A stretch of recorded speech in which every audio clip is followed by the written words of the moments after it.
O convidado protagonista especial eleições de hoje é o líder do Chega, André Ventura. Foi reeleito no passado fim de semana aqui no Norte, em Viana do Castelo, como líder do partido. Bem-vindo ao Porto Canal, André Ventura. Obrigado. E vamos começar com algo que foi deixado por si muito claro nesta última reunião magna, elegendo como seu adversário direto Pedro Nuno Santos. Pedro Nuno Santos, que quer salário mínimo em 2028 nos 1.000 euros. O André Ventura não quer que nenhum pensionista ganhe menos do que o salário mínimo nacional dentro de 6 anos. Ora, feitas as contas, nós estamos a falar em 2030. Que valores, afinal, é que vamos ter salários mínimos na leitura do Chega em 2030? Obrigado pelo convite, antes de mais, é um gosto de estar aqui novamente.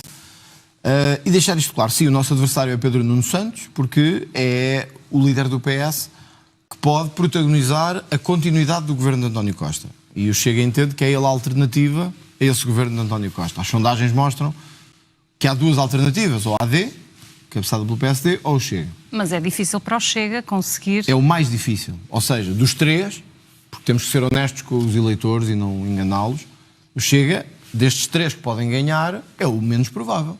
Porque tem que furar um sistema de 50 anos de bipartidarização.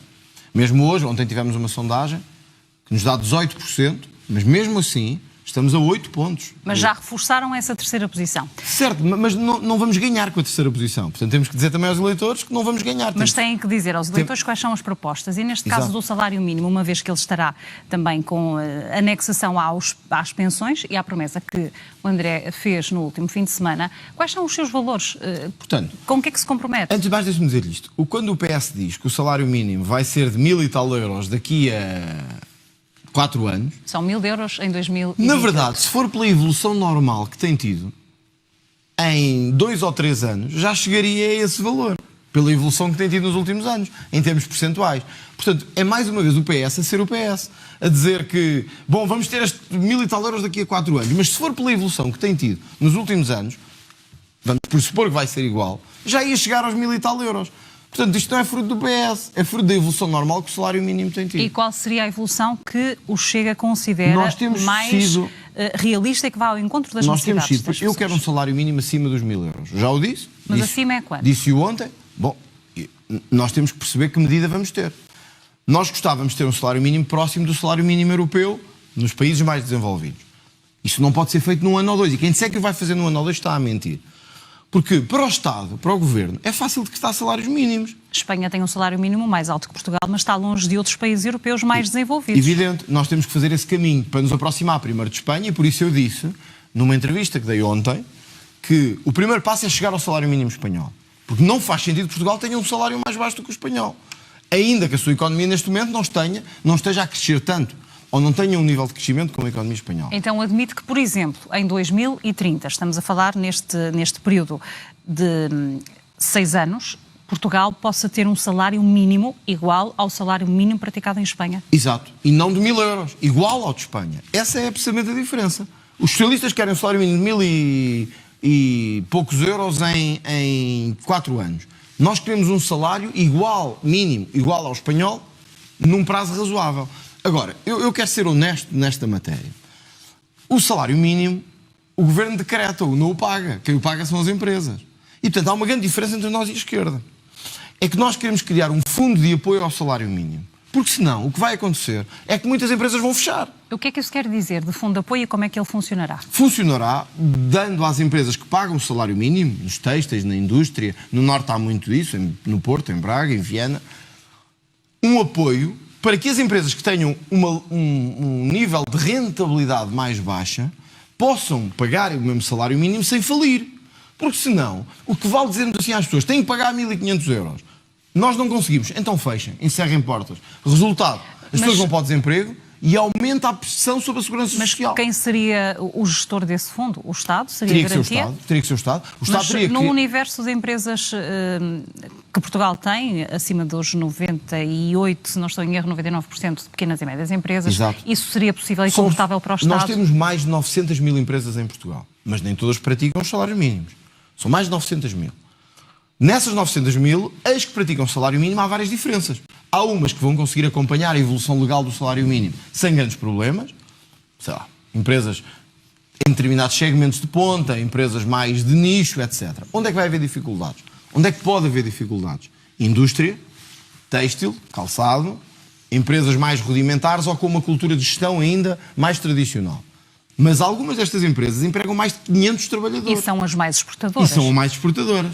Portanto, o que é que temos que fazer aí? A esquerda diz, aumente-se. E as empresas logo se vê se funcionam ou não. Nós queremos um modelo equilibrado entre estes dois. Tem que haver um aumento do salário mínimo. E aí nós, até ao contrário da direita, do resto da direita, nós dizemos que tem que haver um aumento do salário mínimo. Mas temos uma grande diferença. Queremos que o Estado faça um esforço para apoiar as empresas a pagar esse salário mínimo. Porquê? Porque há algumas, honestamente, que não podem pagar. E, portanto, só lhes estamos a dar a porta de encerramento. O ano passado, de janeiro a setembro de 2023, o número de insolvências em Portugal, face ao ano anterior, de janeiro a setembro, aumentou 18,3%.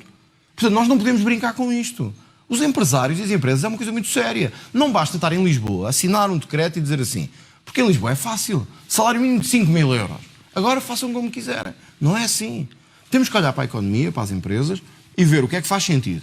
Eu acho, como estava a perguntar então, no início... posso perguntar-lhe diretamente, o Chega considera-se um partido anticentralismo e que quer, de facto, olhar para o território de uma outra forma? Evidente, senão não tínhamos um partido disperso distritalmente por todo o lado, com uma força enorme nas distritais, olho do Norte, por exemplo, que tem hoje um peso enorme no partido Chega. O país não pode ser Lisboa. O país tem que ter a capacidade, até porque o motor da economia e da indústria até está muito situado no norte do país. Portanto, temos que ter capacidade de olhar para este país e dizer, temos que ter mais indústria e mais exportação. Ainda hoje eu reunia de manhã com a Associação Empresarial no Minho e me falavam disto, que é, o segredo da economia portuguesa tem que ser evoluir, tem que ser exportar, mas também tem que ser satisfazer os trabalhadores. Nós temos que ter bons trabalhadores, motivados e satisfeitos. Senão o que é que vamos ter? Os jovens a emigrar para os países mais desenvolvidos do mundo. Isso não nos interessa. Portanto, sim ao aumento do salário mínimo, mas com uma condição. Que o salário mínimo não se vá aproximando do salário médio. Porque senão o que vamos ter é compressão salarial, em que todos estão a ganhar o salário mínimo. Muitas dessas empresas precisam de mão de obra estrangeira. Ora bem. Para além das que referiu, o caso da construção é um exemplo evidente de recurso à mão de obra estrangeira e Portugal tem recebido muitos imigrantes. O senhor tem uma posição muito segura, muito firme em relação à imigração. Não é possível Portugal acolher de qualquer maneira. De qualquer forma, eu gostaria e também desafiá-lo, de certa maneira, a comentar o título deste artigo que saiu esta semana no jornal O Globo sobre os brasileiros, nomeadamente O Globo. Brasileiros, Jornal Brasileiro. Sobre os brasileiros, com o seguinte título: a extrema-direita cresce em Portugal com mentira sobre imigrantes. Quando isto obviamente tem a ver com a providência, como chamam no Brasil, em Portugal, segurança social e com o contributo que esses trabalhadores dão.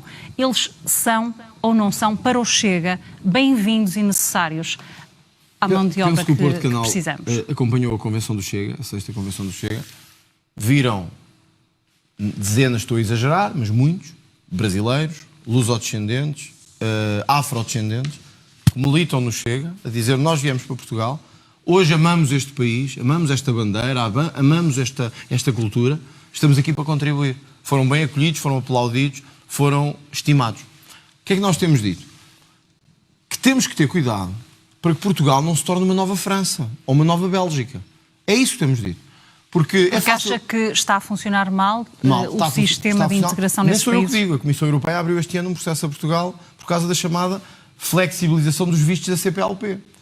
Nós antes tínhamos uma regra que era, para adquirir a nacionalidade de 6 anos, tinha que se conhecer a cultura e a língua portuguesa. E tínhamos a regra de que para se obter um visto para entrar em Portugal, tem que se ter contrato de trabalho, habitação e meios de subsistência. Bom, é o mínimo. Agora, as regras que temos é que qualquer pessoa entra de qualquer maneira, tenha trabalho ou não tenha habitação ou não tenha, venha fazer o que venha fazer. Já nem é preciso contrato de trabalho. Segundo as regras que o Governo Socialista impôs, as pessoas chegam e dizem assim, estou à procura de trabalho. Ora, não há nenhum criminoso que chegue cá e diga assim, o que é que vai fazer? Vou vender droga. Ou vou cometer um atentado terrorista. Ou vou roubar as pessoas. Mas há cidadãos estrangeiros neste momento que vieram à procura de melhores condições em Portugal e que estão a viver na rua. Na rua. Como é que o Estado deve estão a viver na rua, estão a viver resolver em quartos, ou lidar com esta situação? Estão a viver em quartos com 20 pessoas, em apartamentos com 40 pessoas, etc. Porquê? Porque fomos a esses países, como o Presidente Marcelo Rebelo de Sousa fez, e eu tenho que o criticar, foi a Timor dizer venham de qualquer maneira. Venham que lá é um paraíso. Não há regras, entram de qualquer maneira. Nós precisamos de vocês. Olha, eles vieram. Agora estão a dormir no Parque das Nações, na estação. Mas acha mesmo que as pessoas vêm porque ouvem os políticos dizer para virem? Nós temos que nos pôr, ou vêm à procura de melhores condições de vida apenas? Lugar destas pessoas. Algumas destas pessoas recebem $100 por ano. Têm filhos, têm família para sustentar. Se lhes disserem que Portugal é um Eldorado, ou Espanha, ou Itália, eles vêm. Se calhar primeiro vão tentar outros países, como Mas é que isso a era Alemanha. de antes. É que isso era de antes. Só que a Alemanha e a Inglaterra começaram a restringir a entrada. Então agora o sul da Europa está a sofrer uma pressão enorme. Itália à cabeça, com maior pressão. Espanha a seguir e Portugal e Grécia. Por causa da pressão, sobretudo da zona do Indostão, da Índia, do Paquistão e do Brasil, agora com muito imigrante brasileiro, que vêm à procura de melhores condições de vida e vêm para trabalhar. O problema não é eles virem, porque isso é o normal. O anormal é haver um Estado que lhes diz podem entrar de qualquer maneira, sem quaisquer regras, sem vistos, sem controle, sem sabermos quem vocês são. Mas o Chega é ou não um partido anti-imigração? Não, o Chega é um partido de imigração regulada, controlada, que é quem vem. Nós temos que saber quem é, primeiro. Que condições de segurança tem. Eu não sei se viu este ano, era importante que as pessoas soubessem isto.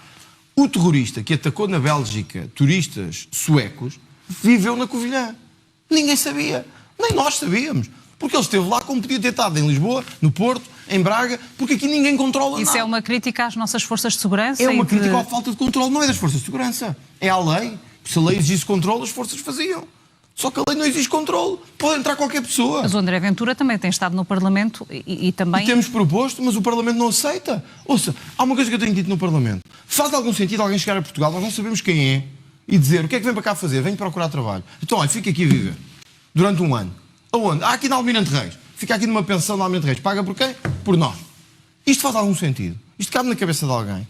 Nós estamos a criar uma Mas qual situação... é que é a sua visão, por exemplo, sobre o aumento destas comunidades, nomeadamente a brasileira, em Braga, que tem feito com que até haja mais população? Nós já vamos à comunidade brasileira. Para já nós temos que olhar para isto. Nós estamos a criar uma bomba relógio em algumas cidades do país. A permitir pessoas que não sabemos quem são, que vêm de culturas completamente diferentes, entrarem sem qualquer controle em Portugal. Isto está a acontecer em Lisboa, como está a acontecer em Braga, como está a acontecer no Porto, como está a acontecer em Santarém, como está a acontecer em Faro. E como aconteceu noutros países. Ora bem, nós podemos preparar-nos ou não? E repare, com bons resultados ou com maus resultados? Eu acho que França mostra que é maus resultados. Portanto, queremos seguir o mesmo caminho que esses seguiram, com guetos, com violência, com impedimento da polícia de fazer o seu trabalho. Mas nem toda a gente que vem com esse intuito. Pelo contrário, eu quero acreditar que a maioria... criminosos. Eu quero acreditar que a maioria vem por bem. Mas isso não nos impede de fazer um controlo. Ora, o que é que nós temos defendido? Portugal precisa de imigração em alguns setores estratégicos, sem dúvida. Vou-lhe dar exemplos. Construção, como disse, restauração, turismo. Empresários amigos meus me dizem, André, sem imigrantes eu não consigo funcionar. Nas suas áreas, na agricultura, nos serviços, etc. Portanto, nós nunca fomos contra a imigração. Eu tenho muito respeito pelos imigrantes, porque também tenho pelos nossos imigrantes. Que durante anos, Portugal foi um país de imigração. E nós não nos podemos esquecer disso. Agora, os nossos imigrantes iam cumprindo as regras para trabalhar e para contribuir. Não podemos ter um país que permita entrar todos sem regras, sem controlo e que não seja para contribuir. E do ponto de vista cultural, Portugal deve também integrar estas culturas de forma diferenciada? Vou-lhe dizer qual é a minha perspectiva sobre isso. Obviamente, Portugal tem sempre que acolher quem foge da guerra e do terrorismo. Vou-lhe dar um exemplo. As mulheres, por exemplo, que fogem do Afeganistão, onde os talibãs tomaram o poder. E aí, a minha opinião é acolher o máximo possível. Quem pudermos proteger. Porque as mulheres passaram de ser pessoas com direitos iguais a deixar de ser pessoas quase. Não podem trabalhar, não podem ter acesso à cultura, não podem sair de casa. Se me perguntar assim, quantas mulheres devemos acolher destas? As que pudermos, todas. Esse é um fenómeno. Outro é a chamada migração económica. São aqueles que vêm porque não há condições económicas dos seus países e vêm para cá. Eu aí preferiria, como outros países fazem, que tivéssemos as chamadas cotas de imigração, em que quem venha para preencher lugares que a indústria portuguesa precisa, que a economia portuguesa precisa, e para se integrarem. O mais próximos culturalmente de nós. E isto não é só o Chega que tem dito, outros partidos também o têm dito. Porque estarmos a receber pessoas cuja cultura e a matriz civilizacional é completamente diferente da nossa, em grande número, acabará cedo ou tarde por provocar uma tensão cultural e civilizacional. Portanto, se pudermos evitar isso, era o ideal. O caso dos brasileiros é um caso diferente. Os brasileiros têm a mesma matriz civilizacional que nós. A mesma matriz mas já se houve muitas críticas aos brasileiros também em Portugal e estas comunidades a maior número. Eu não vou alinhar numa perseguição. Está a ter um discurso mais moderado? Não é moderado, é porque é o que nós sempre dissemos. Nós temos muitos brasileiros no Chega, e angolanos, e moçambicanos, porque são pessoas que vieram para cá, que falam a língua portuguesa, que gostam de Portugal, que gostam da cultura portuguesa e querem contribuir. Também há portugueses no Brasil e em Angola. Portanto, há aqui uma integração cultural que nós não podemos comparar a quem vem do Paquistão, ou quem vem da Índia, ou quem vem do Bangladesh, ou quem vem do Afeganistão. É diferente. Nós temos de tratar diferente o que é diferente. O que nós temos dito é imigração Mas não regular. é impossível que essas pessoas estejam cá integradas. Não é impossível. Algumas já cá estão há uns anos. Mas estamos a ver alguma dificuldade em algumas zonas do país, em Lisboa isso é mais visível, mas há muitas zonas do país, onde praticamente, eu estive numa ação de campanha numa zona interior do Martim Moniz, não se vê mulheres na rua, vê-se que praticamente aquilo guetizou e tornou-se um gueto de pessoas oriundas do Médio Oriente, onde a cultura se transformou. E eu acho que isso não é positivo. O que é positivo é essas pessoas virem para se integrar na nossa cultura. E não para criarem uma subcultura dentro da cultura, como aconteceu em França e na Bélgica. Se me perguntar assim, se ganhar as eleições, vai para estas pessoas todas a andar de Portugal? Não, nem nunca foi isso que nós dissemos. O que dissemos foi, imigrantes que cometam crimes devem sair do país, na minha perspectiva. Os imigrantes que não se querem integrar devem sair do país. Quem está para trabalhar, para dar melhores condições à sua família, aos seus filhos, à sua família, para se integrar, para contribuir para o país, mesmo que tenha uma cultura ou uma religião diferente, que venha por bem, que fique. Aliás, muitos dos que ficam já estão, por exemplo, envolvidos nas escolas, também já recebem... Nos partidos e já recebem também outros apoios do Estado, através também do Serviço Público de Saúde. Mas aí deixa-me só dizer isto também. Também temos de ser honestos nisso. Está a haver uma pressão muito grande no Serviço de Saúde, também por força da imigração. Sobretudo no centro das cidades. Centros de saúde que eram residuais, porque eram para uma população muito envelhecida, estão neste momento a ter que responder a uma população completamente diferente. Isto lança desafios. E, portanto, temos que nos preparar... Mas é aqui que o Estado tem de conseguir sem dúvida, dar respostas. Sem dúvida, estamos de acordo. E voltando à questão do Estado, o André já falou do Estado e da criação do fundo para as empresas a fim de subir o salário mínimo. Também ao nível da educação, coloca novamente o pêndulo do lado do Estado, defendendo que é preciso devolver o tempo de serviço aos professores em 4 anos. Na saúde, quer também quer aumentos para os profissionais de saúde, outra gestão. O Estado tem suporte, tem estrutura financeira, orçamental para isto tudo? Percebo perfeitamente a pergunta e acho que é legítima e acho que os portugueses têm que saber isto. Eu no último congresso deixei claro que algumas das propostas do Chega, das pensões à cabeça, para ser honesto, e eu acho que nós devemos ser honestos com os eleitores, eu decidi, enquanto presidente do partido, que o Chega devia fazer uma campanha comprometendo-se com números e com propostas, e não só como faz o PSD, com todo o respeito, que é vamos gerir melhor e vamos melhorar a vida de todos, mas sem se comprometer com nada. Nós comprometemos com os riscos que isto tem, de escrutínio, mas que é positivo. E, de facto, eu propus recuperar o tempo de serviço dos professores em 4 anos, calendarizando. Porque não é possível fazê-lo num ano ou em 2. Mas agora ouço o secretário-geral do PS dizer o mesmo, que há uns 6 meses atrás não dizia. Os professores foram uma das carreiras cujo tempo de serviço não foi recuperado. Mas hoje em dia tem outro drama. É que muitos destes professores que viviam, que estão deslocados, como aos polícias também, porque estão em escolas que não são da sua residência, e de repente a inflação, fruto da guerra na Ucrânia, e o aumento dos preços de habitação, fruto do contexto mundial, mudou-lhes a vida a 180%. Quem pagava 300 euros de casa, de repente está a pagar 900. Ora, se ganha 1.200... E onde é que quer chegar com isso? Se ganha 1.200, como é que pode lá ficar? Não pode. Resultado. Ou deixa de ser professor e imigra, ou nós temos que lhe recuperar alguma coisa. Daí o nosso esforço de dizer que tem que ser feita esta recuperação. Por isso, a pergunta que me faz é, então, mas espera lá, quer aumentar as pensões, quer recuperar o tempo de saúde e quer uma saúde digna, o Estado tem dinheiro para isto ou não? Eu vou-lhe dizer o que é que eu acho, posso estar enganado, e daqui a um ano, como eu lhe disse há pouco, cá estarei, se tiver vencido, ou se estivermos no governo, como as sondagens indicam, pelo menos ser uma maioria de governo, para assumir a minha responsabilidade. Eu não fujo às minhas responsabilidades. Cá estarei para lhe dizer que não consegui. Ou para lhe dizer, olha, não era como eu pensava. Não era como eu pensava. O que é que eu acho? Como é que se chega lá? Eu acho que Portugal nunca teve um problema de falta de dinheiro, na minha perspectiva. Tem um problema de má gestão desse dinheiro. Nós ontem fomos surpreendidos nos jornais da noite, nos vários, em que Portugal gastou centenas de milhões de euros a mais na gestão da Covid-19 do que devia ter gasto. É um exemplo só. O que é que eu quero dizer com isto? Que se nós tivermos uma gestão com menos desperdício e uma capacidade de combater a corrupção e a economia paralela, numa diminuição de 15% ao ano, eu acho que nós conseguiremos alocar recursos para estes 3 setores fundamentais: a saúde, a educação e a justiça. Mas também não lhes vou mentir que isso não chega. E, portanto, não lhes vou só dizer assim, vamos combater a corrupção, e vamos combater a economia paralela, e vamos combater o desperdício. Não. Nós temos 2 taxas que queremos impor. Quais são? Porque quem diz que quer investir mais também tem que dizer onde vai buscar o dinheiro. Mas quais são essas taxas? Nós propomos uma taxa temporária sobre os lucros da banca, por um lado, a 40%, e uma outra taxa temporária sobre os lucros extraordinários das gasolineiras, também a 40%. Conjugando tudo isto, nós entendemos que conseguiremos ter dinheiro para esses investimentos. Mas, André, diga-me só uma coisa.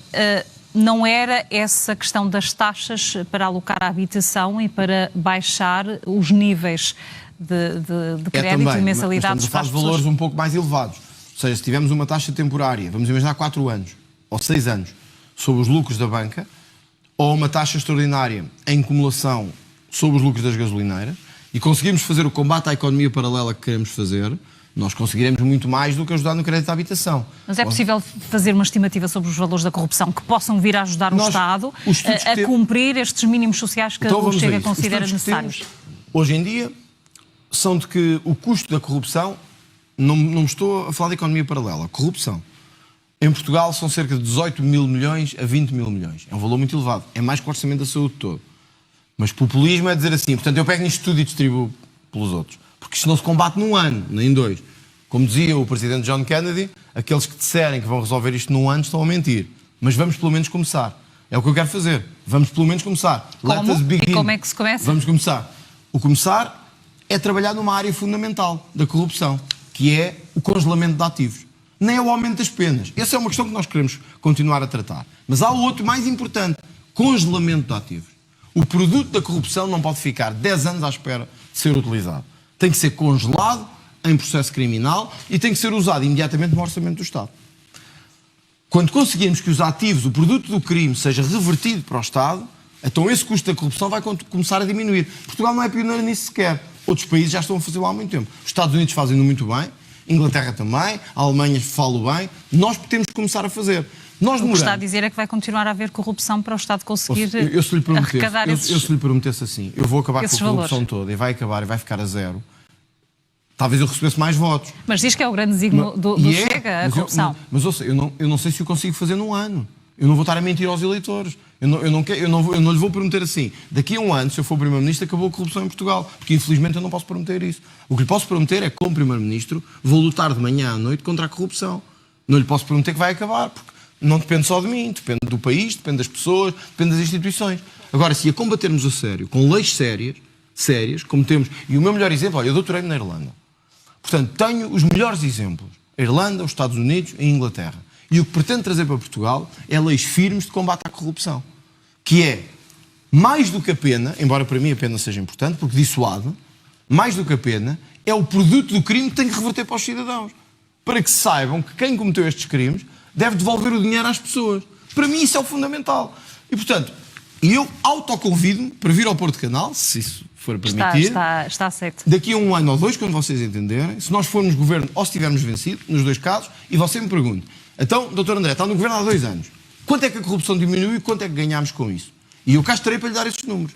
Olha, pegámos desses 18 mil milhões, descemos para 10 ou para 13. E esse dinheiro foi todo aplicado na saúde, na habitação e na educação. Não gosta que chamem de populista ao Chega, nem sequer de extrema-direita, mas o senhor tem estado ao lado de algumas personalidades conotadas, enfim, não sou eu que estou a dizer, não é a imprensa portuguesa, é a imprensa europeia e mundial. Marine Le Pen é um exemplo, Bolsonaro ainda há pouco também veio dirigir-lhe umas palavras. O Chega é então o quê no quadro da direita portuguesa, sendo que ficou completamente marginalizado pela AD, que integra 3 partidos, um dos quais o PPM, que também tem ideias um pouco jornalismo diferentes. Que eu não gosto. Você fez uma pergunta, que é, então se não é extrema-direita, o que é que você se considera? O que eu não gosto é de chegar a uma entrevista, ou de chegar a um painel informativo, o Chega à extrema-direita, não interessa. Porque isso não é ser jornalismo. Isso é caracterização prévia. Você fez uma pergunta, o que é que então vocês acham que são? Não é? Nós temos partidos na nossa família europeia que são mais, digamos assim, radicais. Isso não há dúvida. Mas olha, um desses partidos acaba de vencer as eleições na Holanda. O Geert Wilders. Posso lhe dizer, aliás em primeira mão, acabo de receber há minutos uma mensagem do novo primeiro-ministro holandês, ainda não é primeiro-ministro, mas quem venceu as eleições na Holanda. É que foi uma surpresa também. Uma surpresa enorme, a dirigir apoio ao Chega e a pedir aos portugueses que votem no Chega e a apelar à comunidade portuguesa na Holanda que vote no Chega também.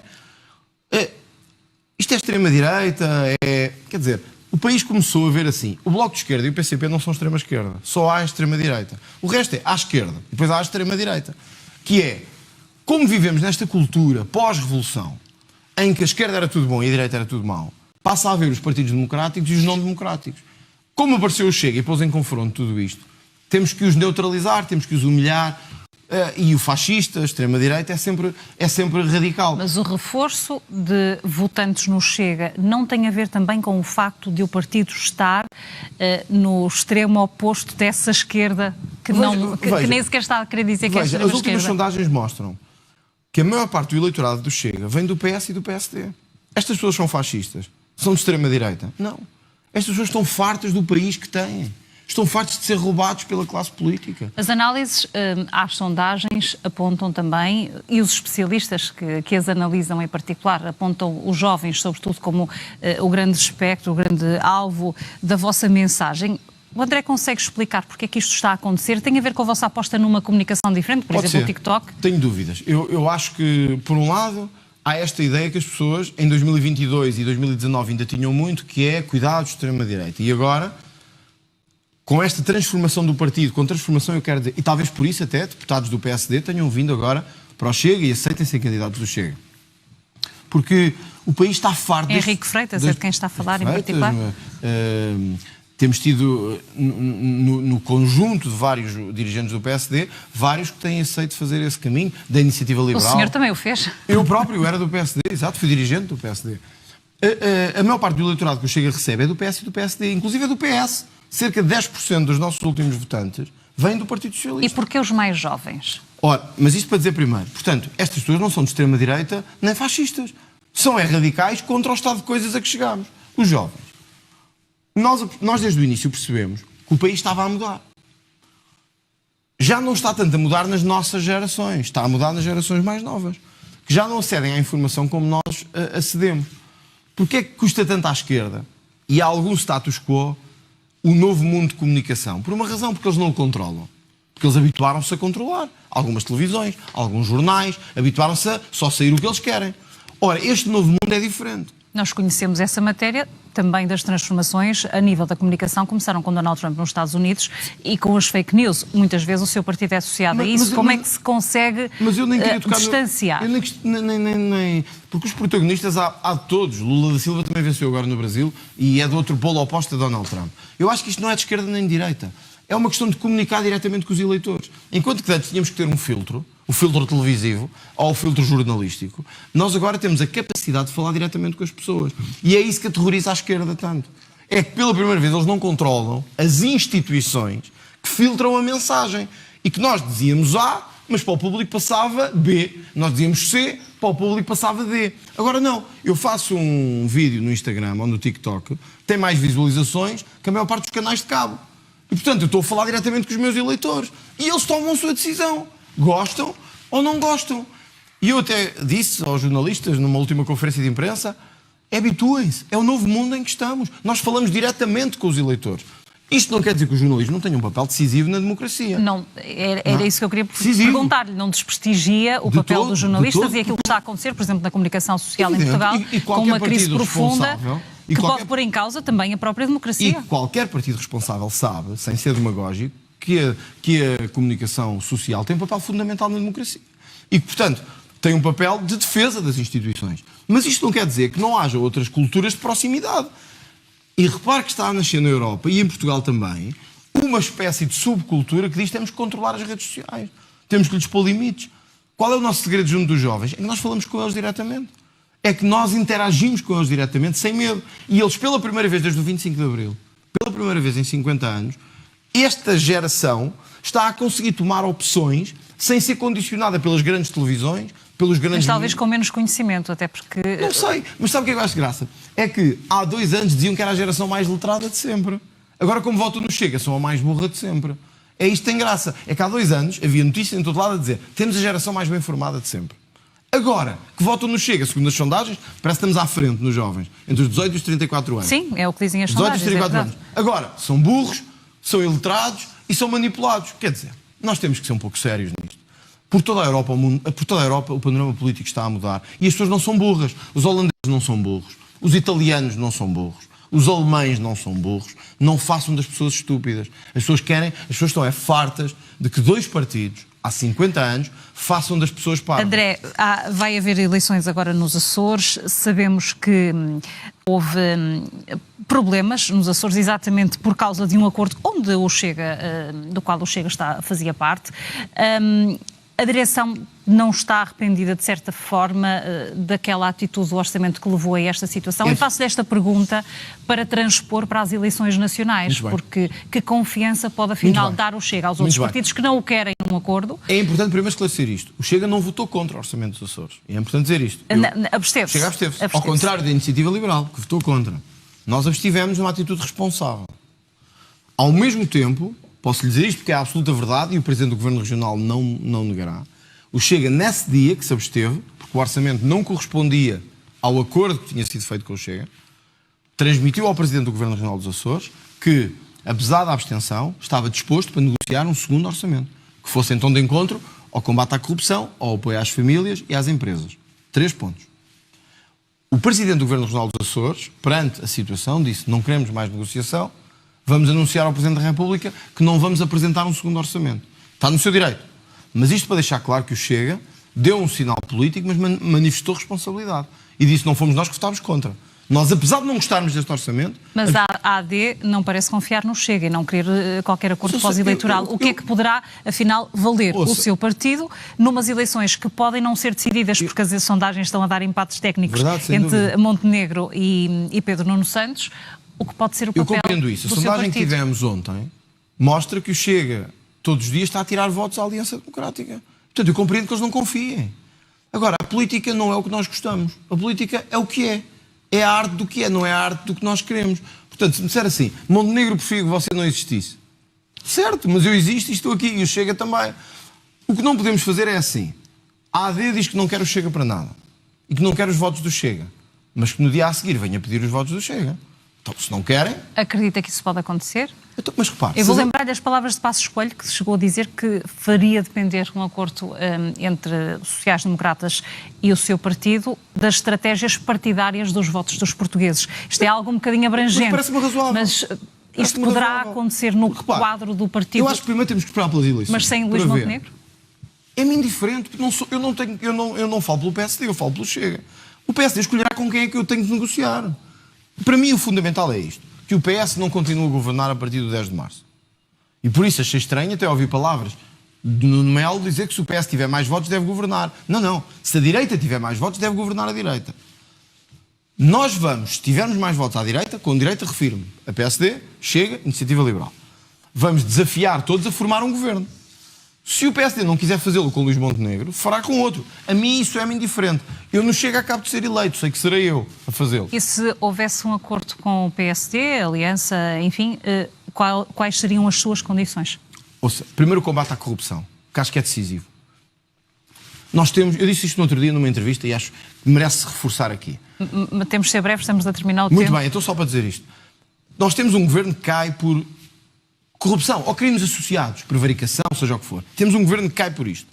E o país não perde um minuto a falar sobre isto. Temos um governo que cai... Mas porquê é que fala na corrupção quando eu lhe pergunto sobre as condições? Porque seriam temas a tratar... Porque é uma das condições. Mas em âmbito parlamentar? Sim, e governativo. A reforma da justiça e o combate à corrupção. Isso pressuporia lugares no governo para o Chega? Bom, mas isso é evidente, tem que haver um acordo de governo. Mas a questão aqui é, o que é que esse acordo de governo pressupõe na justiça? A capacidade de fazer uma reforma que garanta que nós não temos uma justiça sob influência do poder político. Porque é isso que tem acontecido. Desde a Casa Pia até ao influencer, que é a última operação, nós temos tido exemplos tristes e terríveis de como o poder político tenta afunilar a justiça. Um dos maiores símbolos de um Estado livre e digno e desenvolvido é a independência da justiça. Portanto, qualquer acordo que haja, independentemente das circunstâncias, entre Chega e PSD, ou Chega e... Mas, em princípio, entre Chega e PSD, porque é o que as sondagens dizem. Há um ponto que para nós é fundamental e sem o qual estaremos fora. Se não houver combate à corrupção e se não houver independência da justiça, nós não estaremos nesse acordo. Porque o acordo tem que ser a garantia de que casos como este que tivemos, que levou à queda de António Costa, e que eu acho que envergonha qualquer país na Europa, se um primeiro-ministro se demitisse porque o seu chefe de gabinete tem 70 mil euros em caixas de vinho, ou livros, ou lá o que fosse, isto envergonha o país. E, portanto, nós temos que combater estes fenómenos com toda a nossa força.